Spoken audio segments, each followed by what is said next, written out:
নমস্কার।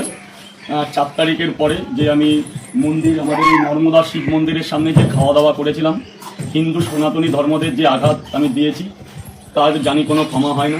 তবুও আমি এই পাপের প্রায়শ্চিত্ত করার জন্য আজকে সেই মন্দিরে আমরা এসেছি। পুজো পার্বণ দিয়ে আমরা শুদ্ধ হতে চাচ্ছি ভোলে বাবার কাছে। আমাদের এই প্রথমবারের মতো একবারের মতো আমাদের সবাই সকলকে একটু ক্ষমা করে দিন। এই পরম বৈষ্ণব শিব ঠাকুর মেয়েরা যেন তিনি তাদের ক্ষমা করে দিয়ে এইখানে যজ্ঞের অনুষ্ঠান করাইছে এবং সম্পন্ন করাইছে। ঠাকুর যেন তাদের দীর্ঘায়ু কামনা করে মনের বাসনা পূর্ণ হয়। সবাই যেন তাকে ক্ষমা করে দেয় এবং তাকে সবাই আশীর্বাদ করেন। যেন যজ্ঞ সম্পূর্ণ করা হলো। আমি যজ্ঞের গাড়ি তাদের কপালে ব্যবহার করে ঠাকুরের কৃপা করলাম। কোনোদিন হবে না। সত্যিই আমরা অনুপ্রাণিত, যেহেতু এটা শিব ঠাকুর এত সুন্দর একটা মন্দিরের সামনে আমরা খাবার আহার করেছি।